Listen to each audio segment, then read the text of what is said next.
Assalamualaikum warahmatullahi wabarakatuh. Alhamdulillahi rabbil alamin, alladzi nahmaduhu wa nasta'inuhu wa nastaghfiruh wa natubu ilaihi wa na'udzu billahi min syururi anfusina wa sayyiati a'malina. May yahdihillahu fala mudhillalah wa may yudlilhu fala hadiyalah. Asyhadu an la ilaha illallah wahdahu la syarikalah wa asyhadu anna Muhammadan abduhu wa rasuluhu la nabiyya wa la rasula ba'dah. Wa qala Allah ta'ala a'udzu billahi minasyaitonir rajim ya ayyuhalladzina amanu taqullaha wal tanzur nafsum ma qaddamat lighad wattaqullaha innallaha khabirum bima ta'malun. Rabbi zidni ilma warzuqni fahma. Qala rabbi shrah li sadri wa yassir li amri wa hlul 'uqdatan min lisani yafqahu qawli. Usikum wa nafsi bitaqwallah faqad fazal muttaqun. Puji syukur kehadirat Allah Subhanahu wa taala seiring salawat salam atas nabi kita baginda Nabiullah Muhammad sallallahu alaihi wasallam wa ala alihi wa sahbihi ajma'in. Segenap takmir dan DKM Masjid At-Taubah niki wastani masjid napa musala? Masjid. Ingkang kawula hormati para sesepuh, para kiai, para ustad, ingkang kawula hormati Bapak Ibu sambudayanipun ingkang kawula hormati. Sasampunipun kala wau kita awali dengan memuji Allah Subhanahu wa taala, bersolawat atas baginda Nabiullah Muhammad sallallahu alaihi wasallam.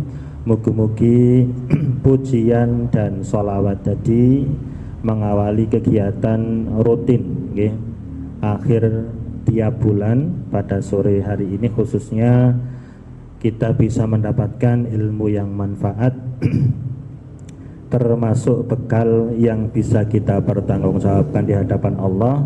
Fatazawwadu fa inna khairaz zadi taqwa, maka berbekalah karena sebaik-baik bekal itu adalah ketakwaan kepada Allah Subhanahu wa taala. Bapak Ibu jamaah rahimakumullah, saya di sini dijadwal oleh KMM, dalam hal ini Ustadz Hasan Abu Araf, ken maosaken kitab kaidah fikih, bahwa kaidah ini menjadi penting karena arti dari kaidah itu adalah pondasi atau dasar. Agar fikih kita itu bisa kuat, maka ada yang perlu yang sangat mendasar untuk kita fahami, yang disebut dengan kaidah. Enten kaidah fikih, enten usul fikih. Niki berbeda fungsinya. Nek usul fikih itu bagaimana ya pengantar untuk mengetahui sebuah dalil. Kalau kaidah fikih adalah pengantar untuk memahami dalil itu. Jadi kedah komplit. Nggih. Jadi kalau belajar fikih tidak belajar kaidahnya dulu, biasane niku bingung. Belajar hadis nggih enten kaidah hadis, enten usul hadis. Belajar tafsir nggih enten usul tafsir. Niku dasar-dasar ini harus kita pelajari lebih dulu.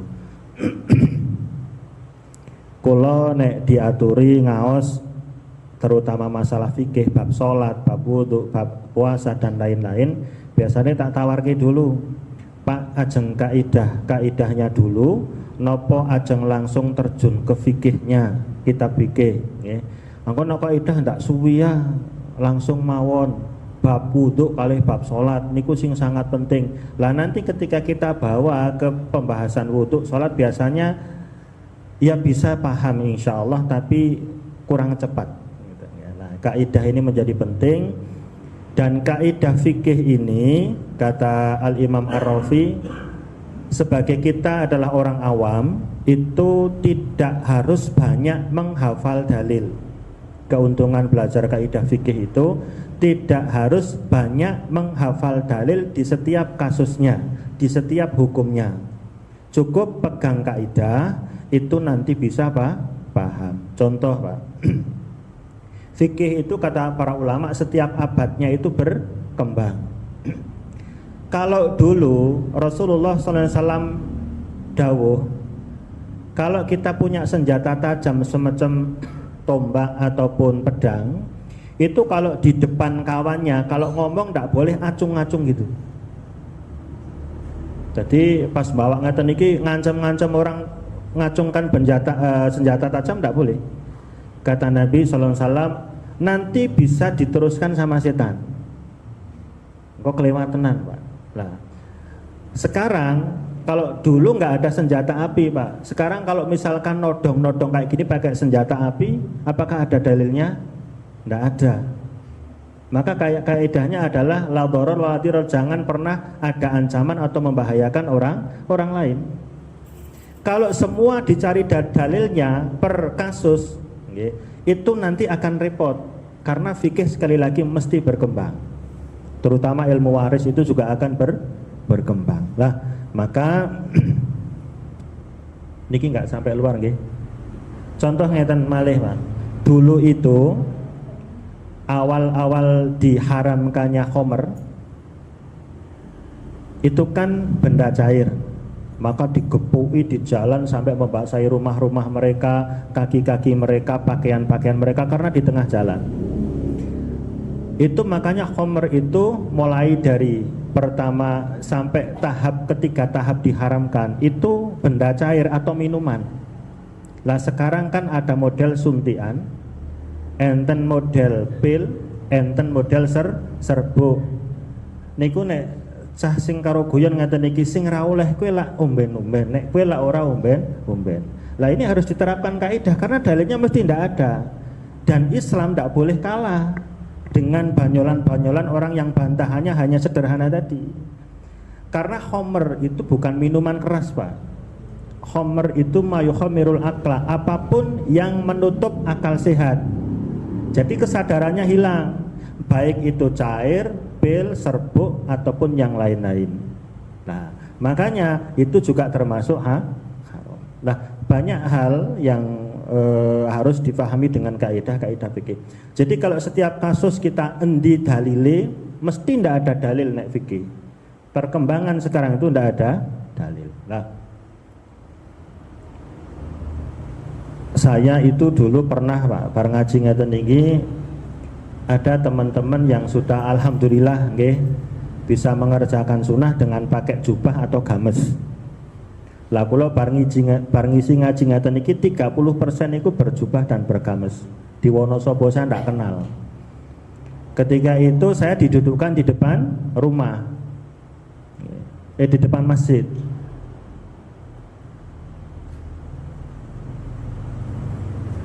Terus Pak, kok pakaiannya kok enggak? Saya pakai pakaian seperti ini aja. Nah, terus lah kenapa Pak kalau pakaiannya harus seperti itu? Ini kan sunnah Nabi. Saya sederhana nanyanya gini, pakai kaidah. Yang ditiru itu motif pakaiannya atau motif perbuatannya. Kira-kira jawabannya pripun Pak? Nah, nek motif pakaiannya zaman Nabi apa yakin benike sleredane jahitane kaya niku. Panjangnya seperti itu, motif kainnya seperti apa kan tidak bisa. Maka ketika dipadukan dengan ayat, ketika ke masjid ambil pakaian yang terbaik yang menutup aurat. Lah nek model itu kan berlaku ada di sana pada saat itu. Lah sederhana Pak. Jadi kadang-kadang kita menggebu-gebu seolah-olah orang itu salah. Kabeh niku wonten patrape.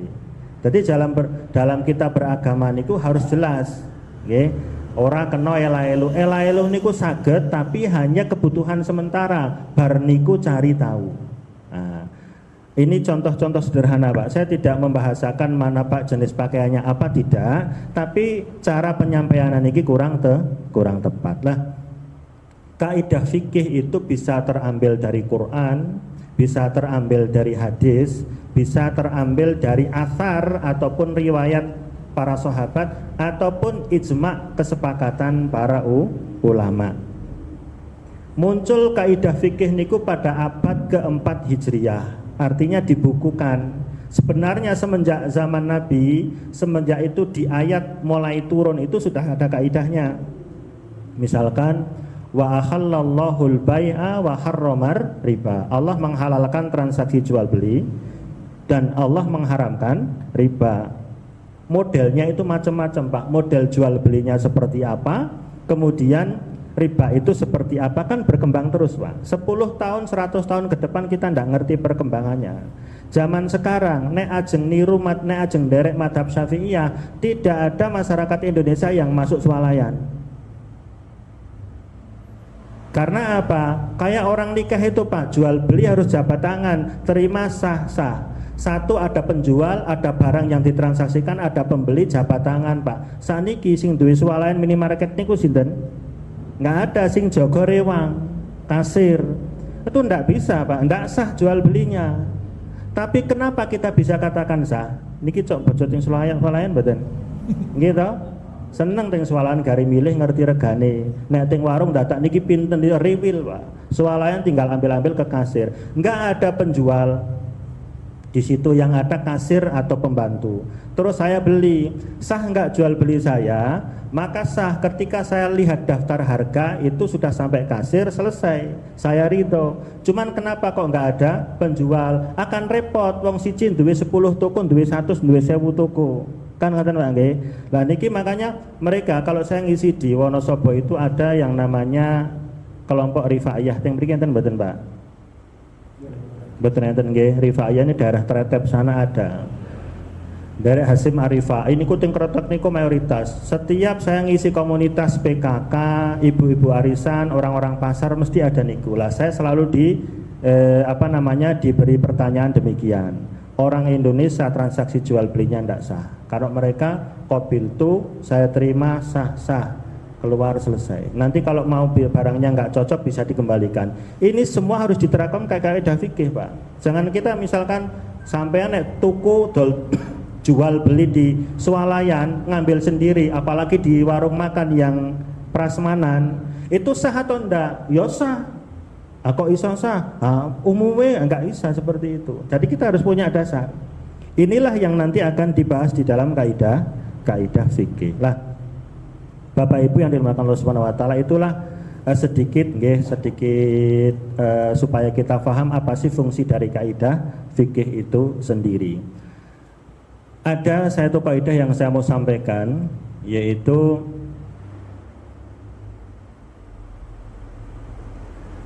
al-yakin la yazulu bisyak.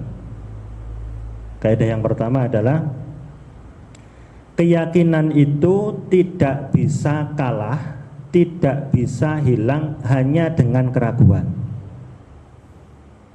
Keyakinan itu bisa hilang, bisa kalah hanya dengan keyakinan berikutnya.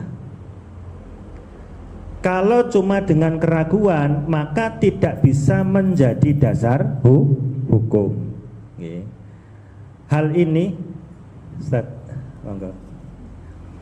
misalkan ngeten, keyakinan itu tidak bisa kalah dengan keraguan. Contoh dalam masalah sholat. Dalam masalah sholat itu Nabi SAW nanti dawuh ngeten iki. Man wajada syai'an au ashkal. Nek pas sholat ada sesuatu yang terasa di perut. Ada sesuatu yang terasa di perut, jalan-jalan kruwel kadang-kadang muni barang ting jero. Nate Pak kados niku nggih. Wetenge sek mboten mayar, sholat kruwel teko-teko mak pledhuk ning ting jero petang. Jur mikir, aku ini batal apa belum? Pertanyaan itu kan ragu, saya batal atau belum? Karena ada sesuatu tadi, khawatir kalau itu batal. Kekhawatiran ini tidak bisa mengalahkan keyakinan. Yang yakin apa? Saya sudah wudu, saya sudah sholat. Baru rakaat pertama ternyata ada sesuatu di perut. rasa kruwel kadang-kadang muni barang. Terus itu yang yakin saya masih punya wudhu dan saya sholatnya masih sah. Cuman ketika enten kruwel ting weteng niku, terus muncul pertanyaan ragu, apa saya sudah batal atau belum? Maka sudah batal atau belum itu tidak bisa jadi dasar hukum. Artinya kita ndak boleh sembarangan membatalkan sholat. Sholat niku nek ora ono sing batal, mboten pareng batal lagi. Ngadi rasane enten ula lewat ora kena batalke, Pak. Nggih. Lah, maka apa? Dikembalikan ke yang yakin. Yang yakin apa? Saya sudah wudu mulai sholat dalam kondisi sah. Nggih. Lah, tapi nek ternyata nanti betul-betul saya batal, harus ada dua cara untuk meyakinkan batal atau belum. Kata Nabi, hatta yajidarihan, 1 sampai terdengar suara, 2 sampai tercium bau. Nek urung ono suarane, ora tercium baunya, berarti ndak batal. Gitu. Kalau sholat kruwel ting weteng jur enten suarane keluar, 1, yang kedua ada baunya, maka itu cara untuk meyakinkan saya sudah batal. Lah sekarang kadang-kadang nggak tercium baunya, nggak ada suaranya, tapi yakin nek mak kleler se ora ono ambune, tur ora muni, terus sholat. Ini pun tidak bisa, karena dua hal itu adalah diantara cara yang disebutkan Nabi untuk meyakinkan. Walaupun nggak ada dua suara dan bau, tapi yakin mego krasa ting mriki, maka tetap batal. Ya Pak nggih, niki kaidah. Sholat niku wis ping 3 apa gek ping 2? Kira-kira keputusannya pripun? Ustaz, sholat wis ping 3 apa gek ping 2? Padahal sholat maghrib danggep wae wis ping 3, niku malah mboten sah walaupun sudah 3.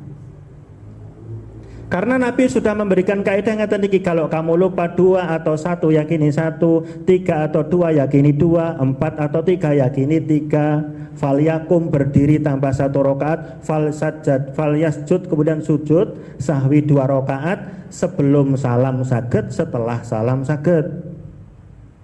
Nenek ibu-ibu teng kampung niku Gus, nek kula mboten Pak angger lali tak baleni salate, jenengan salah batalake salat tanpa alasan. Menurut Allah sudah betul, sudah sah ndak batal. Kenapa dibatalkan? Karena lupa itu tidak membatalkan salat. Dan tidak boleh membatalkan salat sembarangan. Makanya ketika kita, aku itu salat maghrib gek ping 2 apa wis ping 3, yakini baru 2. Ya kan, jur mangkeh berdiri tambah 1, jur sujud sahwi sebelum salam bisa setelah salam. Karena kenapa kok setelah salam bisa? Karena sudah ditambah kekurangannya. Gitu.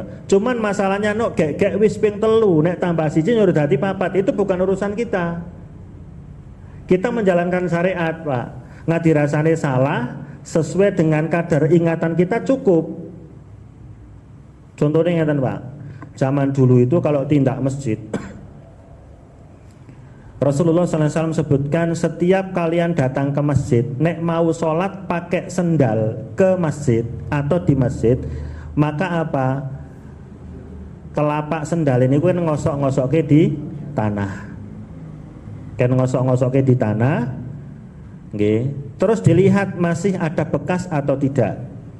Kalau sudah tidak ada bekas, lakukan sholat dengan sendalmu. Okay, terima kasih. Okay. Mesti muncul pertanyaan, gek isih mampu. Yakin mboten Pak? Nek midek belek, ya kan? Bahkan dulu riwayat ini dijelaskan bahwa kotoran ketika itu adalah kotoran manusia. Sepakat najis dan najisnya najis berat. Niku cukup kan gosok-gosoknya di tanah. Cukup kan gosok-gosoknya di tanah. Selesai, dilihat seolah-olah sudah tidak ada bekasnya, sholatlah dengan itu. Cuman masalahnya nak dicopot, dicium ngaten kira-kira saya mampu mboten? Mesti isih mampu wong telek. Tapi kan sudah dibersihkan dengan cara syar'i. Sudah dibersihkan dengan cara syar'i, maka sudah suci menurut syar'i walaupun masih kotor. Nggih. Yang kotor itu belum tentu najis, tapi nek najis wis mesti kotor.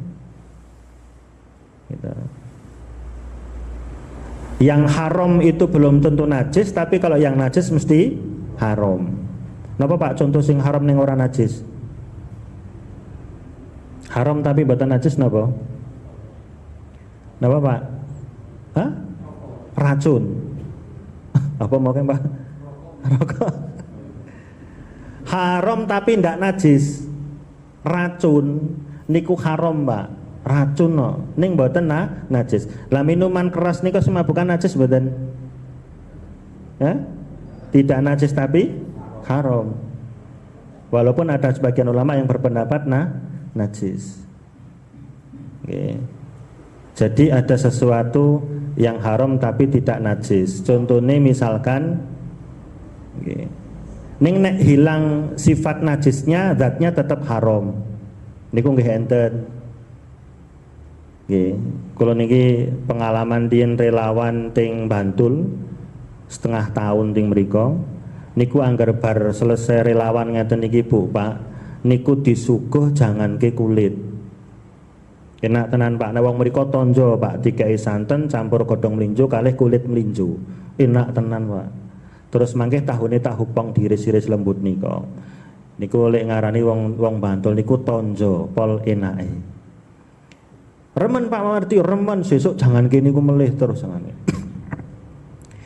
Batin kula biasane nek kulit itu kan mahal. Gampang Pak ngenjeng tak kerukke. Walah ki tak kerukke ki teng pundi jebolane niku potongan-potongan dari kerajinan buat wayang. Luar biasa Pak, kula jan mak cengkelek rasane. Niku pun dikeringke pun disamak pun dibalsem ngundung-undung gara-gara niki napa? Gudangnya itu ambrol kena gempa niku do dijarah Pak. Pakai bagor dipreset doko kundur. Do dijangani digodhog direbus dengan apa niki?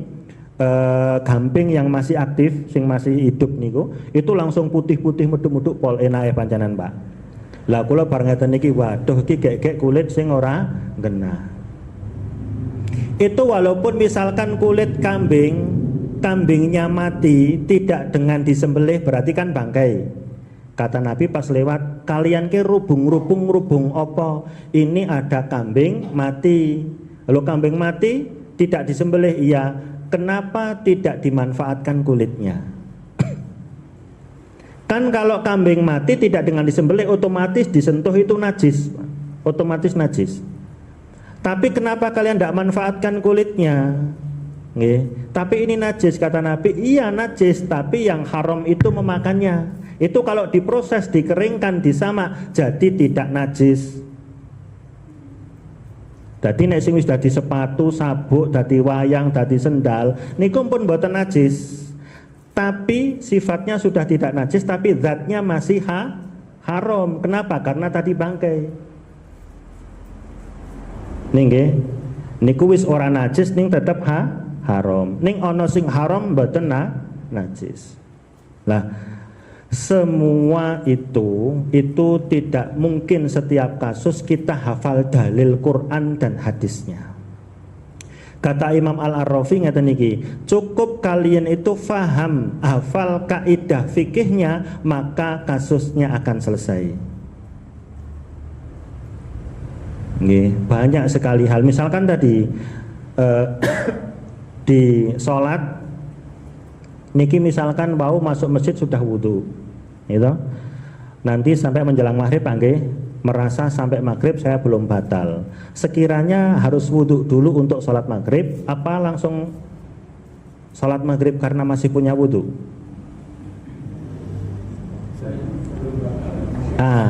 Belum batal maka cukup dengan wudhu itu. Padahal setiap sholat niku enten syarat kudu wudhu.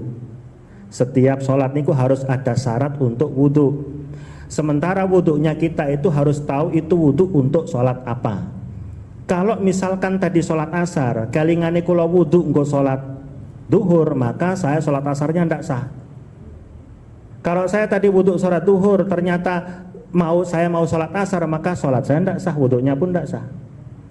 Kalau kita selama ini nanti duduk belum batal, bar niku mangke sholat maghrib, kira-kira mau lek wudhu sakderenge asar iki niat karo maghrib mboten? Mboten toh? Nah, njur salate maghrib mangke sah mboten nek mboten wudhu malih? Sah mboten? Kenapa? Kenapa? Masih punya wudhu. Kan wudhu itu dilakukan ketika kalian nyahdus ketika batal. Lah nek kula wau baru sakurunge asar pun wudhu, njur asaran, sampai maghrib saya belum batal, Pak. Sampean kok ora wudhu nyong isih duwe wudhu. Nah, itu jawabannya, Pak. Padahal setiap sholat itu harus ada wudhunya, dan satu wudhu itu untuk satu jenis sholat. Cuman kenang apa sampean kadang-kadang maghrib karo isya niku wudhuke mek maghrib tok. Sire isya kok mboten wudhu? Karena saya masih suci. Saya masih suci. Waalaikumsalam warahmatullahi wabarakatuh. Itu diantaranya. Jadi nek sholat, nek empun wudhu, terus kemudian ragu, aku itu sudah batal apa belum? Jawabannya harusnya belum. Karena sudah wudhu, misalkan kan saya bilang, saya itu sudah punya wudhu, ning wis batal apa gurung? Dia mengatakan saya sudah punya wudhu, itu yakin kalau saya punya wudhu. Cuman pertanyaan sudah batal atau belum, itu diabaikan saja karena itu ragu. 50-50, sudah batal apa belum? Maka jawabannya belum. Tapi kalau misalkan pas duduk kayak gini, sudah ke kamar mandi, sudah seni sampun batal lah katanya. Terus duduk teng mriki, mangke ajeng salat kalingan, aku ke mau wis saka kamar mandi, wis pipis sembarang, ning wis wudu apa gurung ya? Jawabane belum. Karena yakin dia sudah ke kamar mandi, cuman masalah wudu atau belum, aja wah tanggepe wis mboten saged. Kaya mau salat, ki jane aku salat isya ping 4 apa gek ping 3? Jawabane ping 3 tambah sak rakaat. Ternyata mau wis ping 4, apakah satu rakaat ora dadi 5? Kata para ulama, sujud sahwinya itu menggenapkan yang 5 tadi. Dadi ngoten niku Pak, ketemune jawaban niku teng kaidah. Nggih. Nek goleki per kasusnya enten dalile sing qat'i angel. Maka itulah karena sekali lagi fikih itu berkembang. Nggih. Orang sholat, walaupun ini masih ranah khilaf, orang sholat nek depannya dilewati wanita yang sudah balik, maka sholatnya otomatis batal. Walaupun yang lewat itu adalah istrinya. Walaupun yang lewat itu adalah istrinya. Lah saniki nek sing lewat cah cilik wadon apa cah lanang cilik sliwer lewat ngarepe wong lanang, apa sing lewat depan orang sholat itu orang laki-laki dewasa, batal mboten? Nek wong wadon kenang apa kok batalke, nek wong lanang kok orang batal lagi? Sederhana Pak, karena memang Nabi dawuh sing batalake niku nek wong wadon lewat ngarepe wong sholat. Nek wong, karena apa? Hukum asalnya orang kalau sudah sholat takbiratul ihram niku sudah sah, maka tidak bisa dibatalkan kecuali ada dalilnya. Contohnya Nabi dawuh, nek kamu sholat keadaannya sholat ada wanita yang lewat sementara wanita itu sudah balik, sudah dewasa, maka sholatmu batal. Terus kalau yang lewat orang laki-laki dewasa, sholatnya tidak batal, karena ada hadis yang menyatakan batal cuman wanita, walaupun itu masih khilaf. Kalau kita bahasa tarjih tidak termasuk. Itu khilaf para ulama. Tapi kalau madhabnya yang ketat tetap batal. Seperti madhab Syafi'iyah ini ketat sekali, maka dianggap batal lah. Bapak Ibu yang dimuliakan Allah Subhanahu Wa Taala, itulah kaidah yang pertama tadi, al yakin la yazulu bisyak. Keyakinan itu tidak bisa kalah dengan hanya ragu-ragu. Supaya lebih bisa dipahami dan sederhana, Saya kasih contoh lagi Pak, Bu. Kalau saya beli barang di toko, sampai rumah barangnya itu cacat. Kalau beli barang baru itu sudah lulus uji Pak, mesti nggih 99% iku pun apik.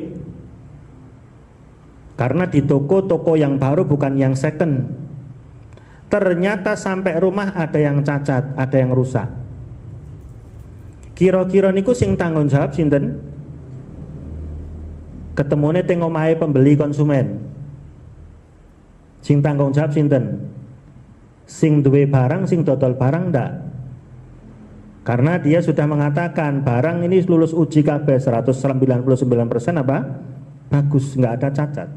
Bahasan kula tuku lemari tekan omah lah kok engsale potol siji.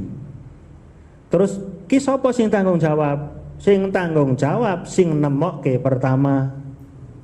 Nggih niku konsumen pembeli ya saya itu. Nggak bisa nuntut penjual.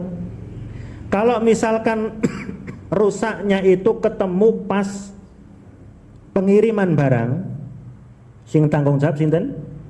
Supir kalih kurire.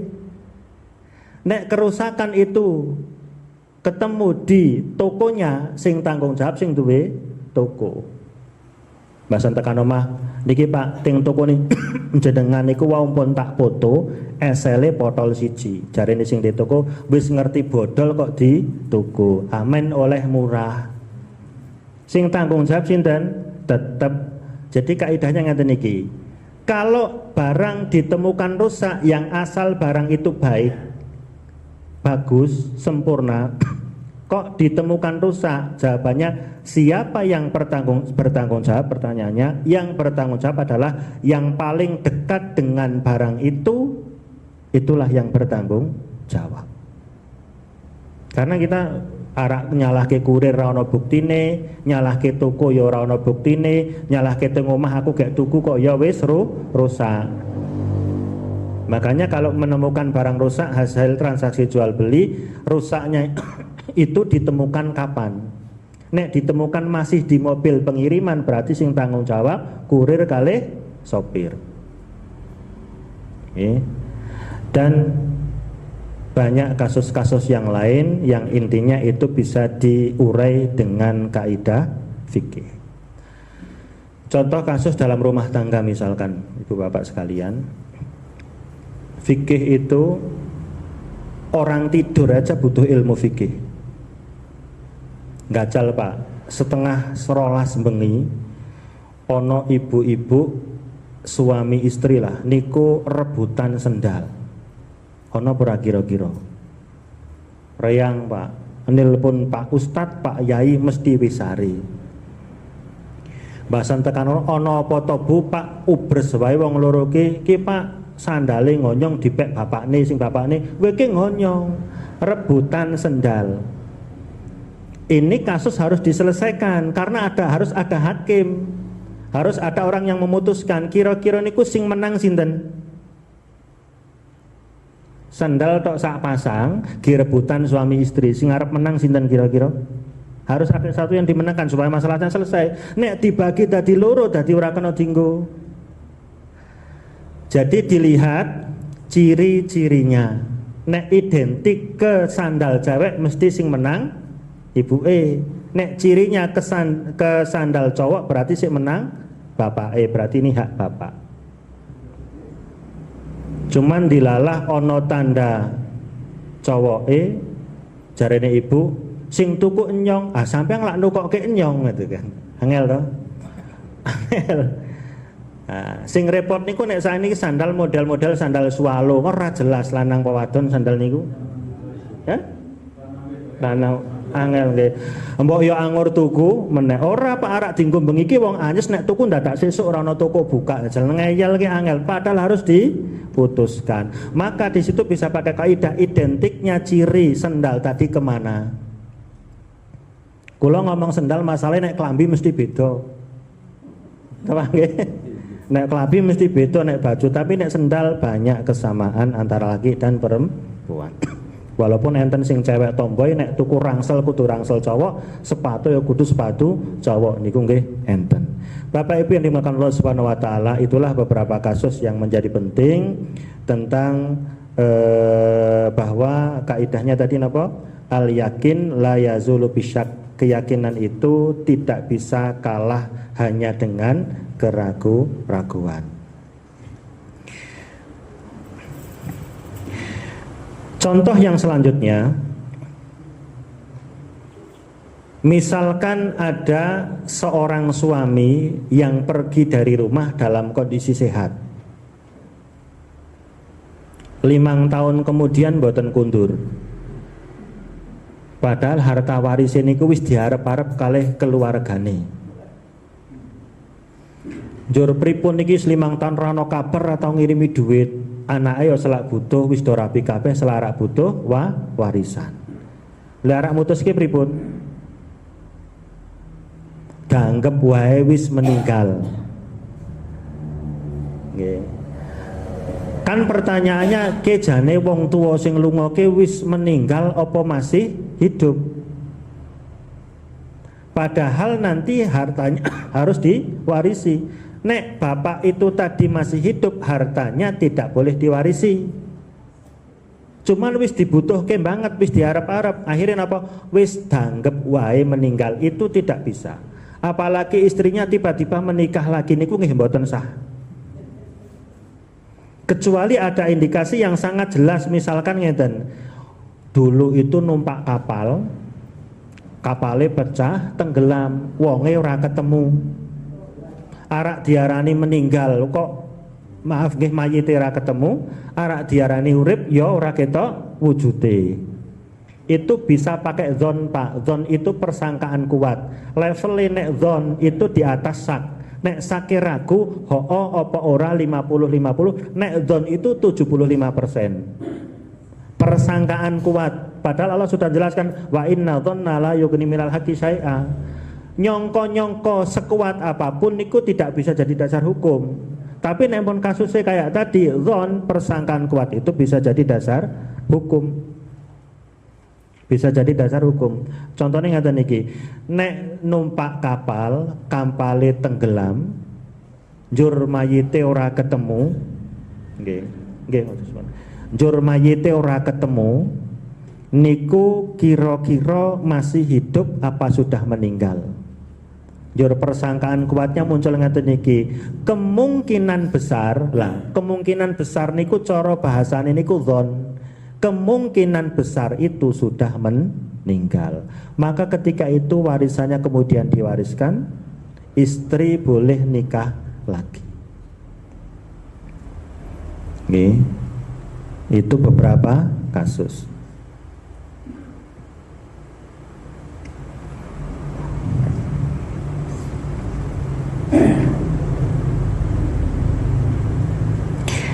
Contoh malih. Misalkan di sini saya ngelewati perkampungan. Sing omahe niku paling boten niku lantai 2. Pas lewat karo Mas Adwin ngebit, ana ibu-ibu saka lantai loro ngguwang banyu. Biur pas kena gegere. Wah, iki kok kayane reget rodok-rodok ayit, najis apa ora ya? Jawabane napa? Nen? Nek pesing ge najis apa ora ya? Pesing mesti najis. Gitu. Ning niku mboten pesing ya mambu aneh, ning mboten pesing. Rotok-rotok lengket najis apa enggak? Padahal rak mangkat ring masjid. Gitu. Jawabane najis atau tidak itu ragu. Harus dikembalikan ke yang yakin. Yang yakin apa? Hukum asal air mbuh warnane kaya ngopo wae tetap suci. Jadi nek pas lewat ngeten iki jalan gede, kecipratan banjir niku suci, Pak. Wong kula niku saka selama hampir 6 tahun saka Semarang tekan pundi? Gresik niku saka Semarang jam 09.00 tekan mriko Isya maghrib. Niku ya do ora salat, Pak. Sak mobil niku mboten salat. Karena yang satu napa? Tadi pas saya turun kecipratan banyu udan. Kecipratan banyu udan. niku ora salat mergane najis. Tadi kan kaidahnya setiap yang kotor itu belum tentu najis, nek najis mesti kotor. Hukum air, batu, apapun benda di muka bumi ini hukumnya suci. Al aslu fi miyahina tohara wal ardi wal thiyabi wal hijaro. Hukum asal pakaian-pakaian itu suci. Tanah, batu, dan air itu hukumnya suci. Tidak bisa dihukumi itu najis kecuali memang ada ditemukan betul barang yang menajiskan. Karena saat ini ngeten karpet ini hukumnya suci. Kalau kena najis berarti istilahnya mutanajis. Tapi nek misalkan enten kencing itu memang bendanya najis. Kotoran itu bendana najis. Tapi enten barang suci kena najis jenengane mutanajis. Maka air itu kalau yang bisa untuk bersuci namanya air mutlak. Air mutlak itu air yang belum punya nama. Tapi kalau sudah ada dua sebutan, air teh, air susu, air kopi itu suci tapi tidak bisa mensucikan. Maka niki banyu niki jenengane tohur. Nek umpamane ting mriki enten kopi jenengane tohir. Nek tohir niku suci tapi tidak bisa untuk bersuci. Nek tohurun suci dan mensucikan. Air mutlak niku air laut, air salju, air sumur, air sumber mata air, air hujan, air embun itu mutlak boleh untuk bersuci. Tapi yang sudah menyandang dua nama, air susu, air kopi, air kelapa. Klopo niku suci mboten banyune? Suci. Saged damel wudu? Kenapa? Karena tidak termasuk definisi air mutlak. Air kelapa, banyu degan loro, Pak. Kalau saya misalkan ngeten iki ada anak kecil le tulung jikoke banyu. Kira-kira cah sing wis nalar iki banyu apa ya? Banyu kopi apa susu ngoten mboten? Enggak kan? Tulung jikoke banyu mesti ting jeding jikok banyu. Air tawar. Nggih, le tulung jikoke banyu teh. Nah niku berarti jelas. Tapi kalau mek banyu air itu namanya air mutlak, makanya bisa untuk bersuci dan suci sekaligus mensucikan. Termasuk air laut. Air laut itu asin, tapi airnya tohur kata Nabi dan bangkainya halal. Makanya saat ini nek nemokke hewan laut sing ora sah disembelih. Gitu? Hewan laut niku ra ono gulune Pak nek iwak ajeng disembelih teng pundi. Kan berdarah merah, tapi kan buruan laut bukan buruan darat. Kecuali hewan yang hidup dua alam. Walaupun secara dalil enggak ada hewan yang hidup dua alam itu haram, enggak ada. Secara dalil tidak ada hewan yang hidup dua alam itu haram, itu enggak ada. Kalau hidup dua alam itu harus jelas Pak. Ning air kuat sedino, ning daratan kuat sehari. Dua alam ini iso kepiting, iso kura-kura, iso buaya, saged penguin, toh Pak nggih. Kodok itu dua alam. Tapi dalil yang hewan yang hidup dua alam haram niku mboten enten. Menurut madhab Syafi'iyah dan madhab Hambaliyah niku nek enten hewan sing hidup dua alam dan tidak ada dalil yang mengharamkan hewan itu, silahkan dikonsumsi tapi dengan cara disembelih. Kecuali kepiting, satu enggak ada darah merahnya, yang kedua ra ono gulune. Kepiting. Nek jenengan saniki mirsani kepiting niku jijik mboten? Kepiting kan mlakune aneh. Miring to Pak nggih. Tapi ini dikaji dalam ulama-ulama fikih, termasuk hewan yang menjijikan itu diantaranya saroton kepiting. Mergane mlakune ora normal, ora kaya batire.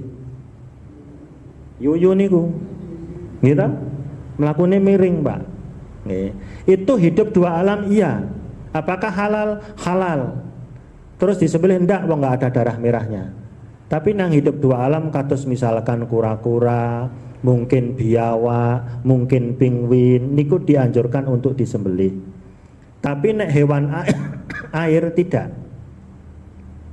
Nggih, hewan air bos arak kaya napa mawon niku tetep halal. Bahkan Imam Abu Hanifah menyebutkan hewan air sing jenenge padha karo hewan darat dan di darat diharamkan, maka yang di air pun diharamkan. Terbatas menurut mazhab Hanafiyah niku kalau mau konsumsi hewan air cukup jenis ikannya. Selain jenis ikan tidak boleh. Tapi pendapat mayoritas ulama niku tetap pareng. Apapun jenisnya, sing penting uripe ting air. Napa mawon nggih, napa mawon sing ting air itu dihalalkan, bangkainya pun halal. Iya, ada kuda laut, ada singa laut, ada gajah laut, anjing laut mun enten to. Itu halal mboten niku, Pak? Nabi pun dawuh ngeten niki, at-tahuru ma'u al-hillu maitatuhu. Ketika ditanya bagaimana kondisi laut, air laut, apakah bisa untuk bersuci, Nabi jawab orang minta sesuai pertanyaan saja. Ya Rasulullah, apakah air laut itu bisa untuk mandi dan untuk wudhu? Nabi jawabnya, al-ma'u tahuru, at-tahuru ma'u, laut kue aire suci dan mensucikan, al-hillu maitatuhu, bangkai hewannya pun halal. Bangkai niku ora dikira njur batang sing wis mambu niku mboten, Pak. Bangkai niku ada hewan mati disembelih tidak dengan cara syar'i. Wedhus toko-toko ketekek mati niku bangkai, walaupun saya anget, Pak. Kowe mane-mane kok isih anget. Itu bangkai dan sentuh najis. Tapi misalkan enten hewan kambing disembelih pirang-pirang dina njur dadi bangkai, halal mboten? Wis mambu dadi batang tenan, halal mboten? Disembelih. Hah? Pertanyaannya menjijikkan atau mboten? Nah, karena menjijikkan itu nggih relatif, Pak. Saniki satu kampung, satu wilayah ndak bisa menjadi ukuran yang lain. Satu wilayah ada orang yang jijik dengan cacing, enten toh? Ono sing jijik dengan niku wau napa? Kepiting niku wau. Tapi ting Sulawesi enten satu suku sing makane cacing walaupun cacing ning pantai. Nah, cacing niku saniki digoreng-goreng-goreng diwehke kapsul ndur gawe obat tipes. Angsal mboten konsumsi kapsul niku? Kapsul cacing, Pak. Obat tipes. Bareng mboten? Jawabane jane cacing ki halal apa haram? Ini kan yang goleki dalile ra petuk, Pak. Ini pakai kaidah. Kaidahnya pripun? Semua yang di permukaan bumi dan di dalam bumi itu halal untuk dimanfaatkan, bahkan untuk dimakan, kecuali yang diharamkan. Jadi kaidah ngeten iki, nek babakan ibadah mboten pareng menganggap satu amalan itu ibadah kecuali ada perintah. Tapi nek hal di luar ibadah, ojo nganggep barang kue haram atau dilarang kecuali ada dalil. Semua yang di muka bumi niki jenis tumbuhan, buah-buahan, hewan niku halal, Pak, kecuali yang diharamkan. Nek ibadah orang kena, Pak. Karena ibadah niku harus muncul pertanyaan seperti ini, kenapa kamu melakukan itu? Jawabannya pripun? Ada perintah. Niki kaidahnya mudah, Pak. Kalau mau melakukan amalan atau ucapan yang kita anggap itu takarrub ibadah kepada Allah, harus terjawab pertanyaan niki. Satu, kenapa? Untuk siapa? Bagaimana? Misalkan sholat, pertanyaannya kenapa kamu sholat? Enten jawabannya itu karena ada perintah. Untuk siapa? Tentu untuk Allah karena ikhlas. Bagaimana? Tentu derek Nabi cara sholatnya. Toko-toko marep ngidan neng pantai pas matahari terbit. Jur tring-tringan teng mriku. Nang apa gak ngibadah? Pertanyaannya kenapa kamu lakukan itu? Nggak bisa dia jawab karena ada perintah, nggak bisa. Padahal sing jenengan ngibadah kudu ngenteni perintah. Ini orang-orang perintah orang kena sak gelemi dewi. Tapi hal di luar ibadah niku tidak boleh dilarang kecuali ada dalil. Karena perkara adat niki nang apa atau apa dadak karpete dadak biru. Jawabannya pripun? Kula mlebu nang apa dadak karpete biru iki. Yo luweh-luweh wae wong ora ana larangan kan ngoten Pak nggih. Ngoten niku. Nah teko-teko ngeten iki dereng maghrib, dereng ning pun bar asar ning dereng maghrib. Njur ana wong mlebu teng masjid salat ping 3. Takon kenang apa? Karep-karep dhewe ya berarti salah. Ngoten nggih. Saniki nggih omah arep-arep munggah mon angsal kok. Omah lawange nanti dadak mendek tuh dhuwur medun. Terserah, wong adat to, bukan ibadah. Ning normal mboten. Umumnya menungso napa mboten? Gitu. Sekarang ngeten iki Pak, manusia itu makhluk sosial. Kalau dia menyendiri di rumah niku luwes mboten Pak? Nang omah dhewean meneng ora tau srawung. Padahal dia sehat. Terus saya nanya, kenapa kamu kok di rumah terus? Enggak keluar. Ya sir-sir dhewe karepku dhewe, ora ana sing larang kok. Tapi orang ini sesungguhnya sudah keluar dari fitrahnya. Karena arti al-insan itu adalah makhluk yang butuh pendamping. Di samping butuh istri, dia butuh orang lain. Yang mana orang lain akan membantu dia. Kalau dia mau membantu orang lain, itu makhluk sosial. Jadi hal-hal yang demikian itu sekali lagi bisa ditemukan di dalam kaidahnya. Wallahu alam bisawab. Mungkin enten sesi tanya jawab mboten Ustaz? Enten saya tanya jawab. Nah? Nggih, silahkan. Mungkin ada yang belum jelas monggo Pak Bu.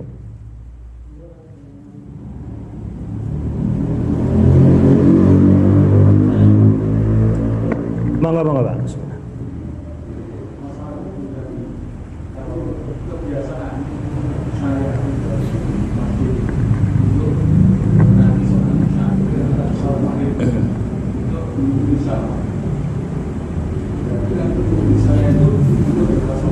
Ya.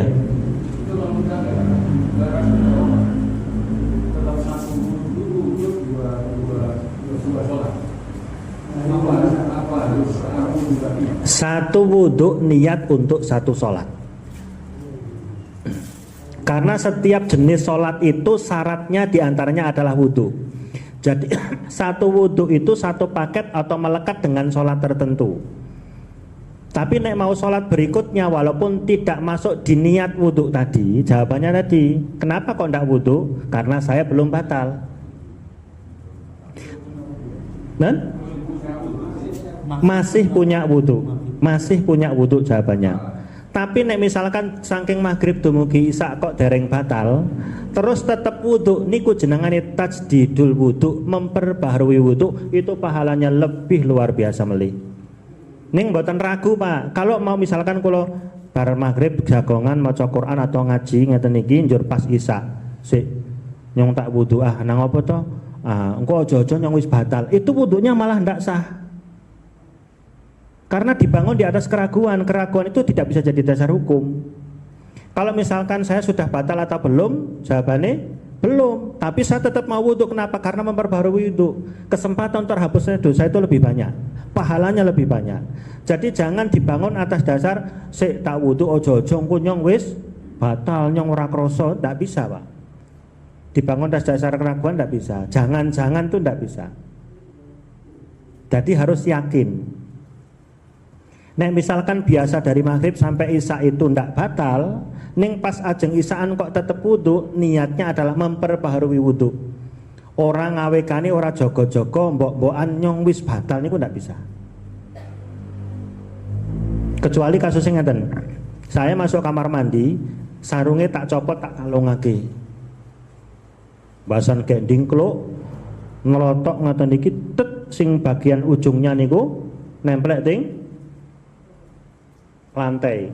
Gandeng kaget tak sawut, bahasa tak sawut ki mau sing nemplek sing endia. Kan bingung Pak e. Kalungang sarung ting kamar mandi sarungnya melosot. Yang nempel ke lantai kamar mandi itu cuma sebagian atau satu ujung saja. Kan ada dua ujung. Satu ujung ngaten toko tak tangkap ngaten iki bahasan tekan kone ki mau sing nempel lantai sing endi. Padahal saya harus pakai sarung itu.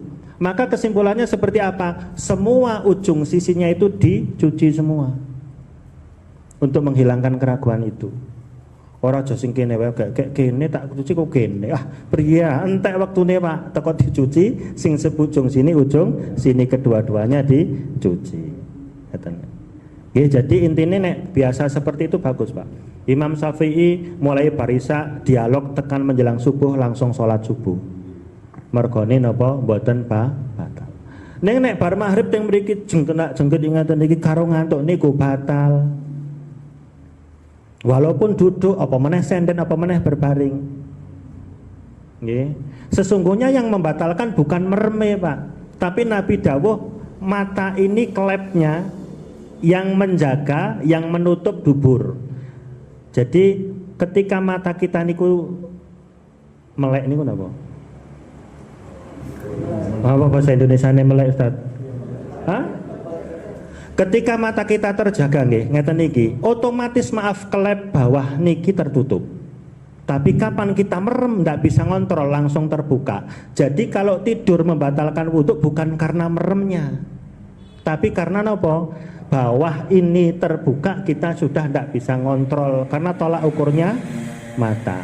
Neng kudu dibetake sampean turu apa ngantuk. Nek ngantuk niku ndak membatalkan wudhu, tapi nek tidur membatalkan wudhu. Cirine sederhana, nek gek jagong kaya niki gek maca Quran kok tidur, terus Qurane gigel mak gludeg, niku wis turu. Terus yang kedua ada sesuatu yang keluar dari mulutnya. Kira-kira napa, Pak? Kayak ngeten niki dilalah ngeten ngemut udut. Udute gigal ana sing ngetutake ya niku wis jelas-jelas wudhu. Wudhuke batal. Nggih Pak, nggih. Dadi nek empun tidur niku batal. Tapi nek baru ngantuk tidak batal. Jumatan niku oke-oke ngantuk walaupun ada yang tidur. Wong nyatane pas komat dadak digugah kok. Kon teko gregah ya teko Allahu Akbar ngoten mawon, Pak. Ki akeh teng kampung kon niku.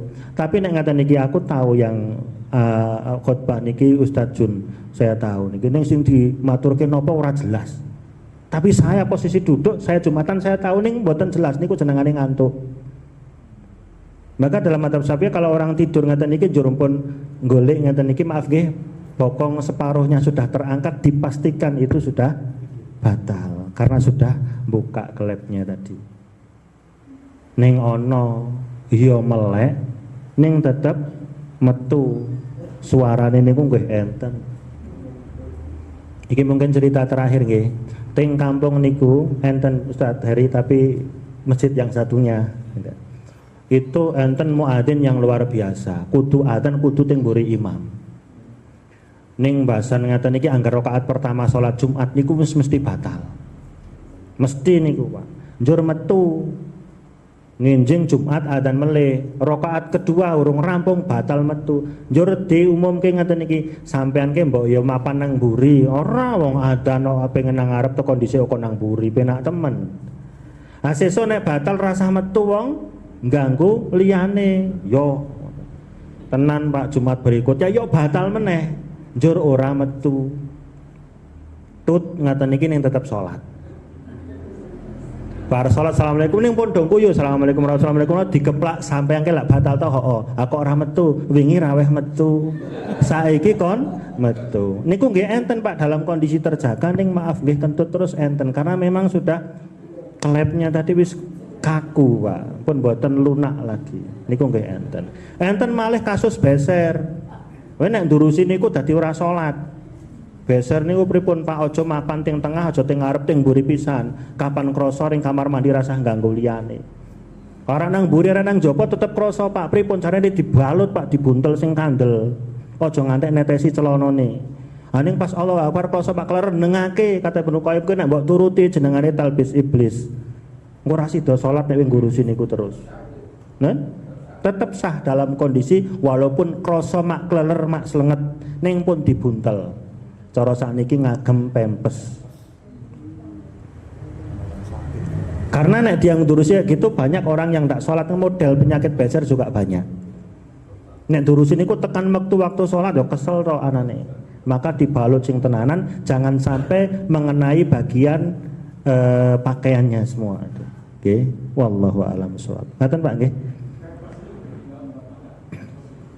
Ndak apa-apa, sing penting mboten keluar dari Enggak apa-apa. Salat saniki nek misalkan diselang ajeng pripun? Salat misalkan pakai pempes, dia nanti enggak salat kalau akhirnya enggak salat ya. Ya salat apa adanya, fattaqullaha mastata'tum. Ajeng salat misalkan wis ganti pempese, diseko ganti. Pas salat gak sarokat wis krasa melih. Pun salat apa adanya, nek ndurusi niku terus ora sida salat. Niku penyakit masalahnya gitu. Nek secara hukum ndak sah, tapi secara kasus itu ada. Ngaten, wallahu a'lam bishawab. Kalau kita mau baca Quran itu sebenarnya memang harus baca Quran. Adabnya membaca Quran itu punya wudhu, adabnya. La yamassuhu illal mutahharun. Tidak boleh menyentuh Quran kecuali orang yang suci. Ini menurut ahli tafsir, diantaranya adalah mutahharun di sini para malaikat. Maksudnya ketika di Lauhul Mahfuz tidak ada yang menyentuh Quran itu kecuali para malaikat. Tapi kalau diterapkan hukum kepada kita bahwa jangan sampai memegang Quran kecuali dalam kondisi punya wudhu, itu adab yang luar biasa. Dan itu adalah menyentuh bagian dalam di bagian tulisannya. Tapi nek wis disampuli ngeten iki digawa teng jaba ningen mboten apa-apa. Ini mushaf. Tapi akan lebih baik kalau punya wudhu. Iya. Belum tentu, Pak. Enggak. Membaca nggak harus buka mushaf. Nabi membaca Quran beten. Nabi maos Quran beten. Maos. Nabi tidak bisa baca. Apalah. Jadi apa yang kita keluarkan dari lisan kita itu namanya membaca. Dan membaca tidak harus membuka mushaf.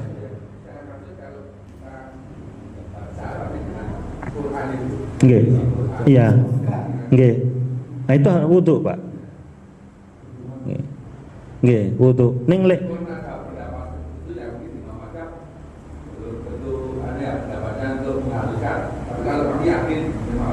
iya. Adab sekecil mungkin kalau bisa kita lakukan, kenapa tidak? Ning nggih niku kula pesen, nek buka Quran aja nggawa idu. Sepakat para ulama tidak boleh. Wong dulu ada orang masuk masjid, kapan ludah di lantai itu suruh nyuplak kon mendem kon gua. Nek kita sudah di karpet kayak gini jangan pernah berludah di masjid.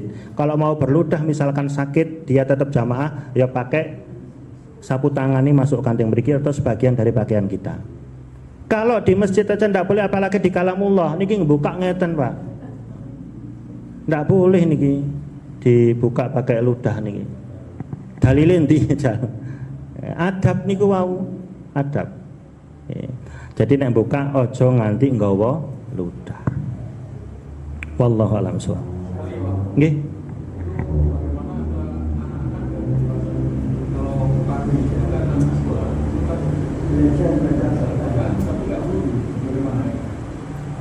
Adab itu dianjurkan, Pak. Jadi kalau ada orang baca Quran tidak wudu itu tidak sampai diharamkan.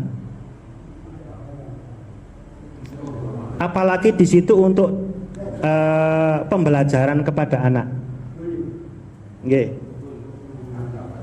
Ya. Tapi adab itu kalau bisa sedini mungkin diterapkan. Misalkan di sana ada yang tetap diharamkan, tidak boleh lah ya mas, tidak boleh megang. La itu lanahiyah, tidak boleh megang. La niku macam-macam, lanahiyah, lanafiyah. Gitu. Nek lanafiyah berarti ojo maca Quran kecuali suci. Atau tidak diharamkan baca Quran kecuali dalam kondisi suci, dalam punya wudu. Tapi kalau untuk mendidik anak tadi seperti tadi, misalkan anak banyak sekali, ya udah tidak ada masalah. Boleh, tapi tetap yang namanya adab sunnah itu afdol. Tetap afdol kalau kita bisa tempuh itu.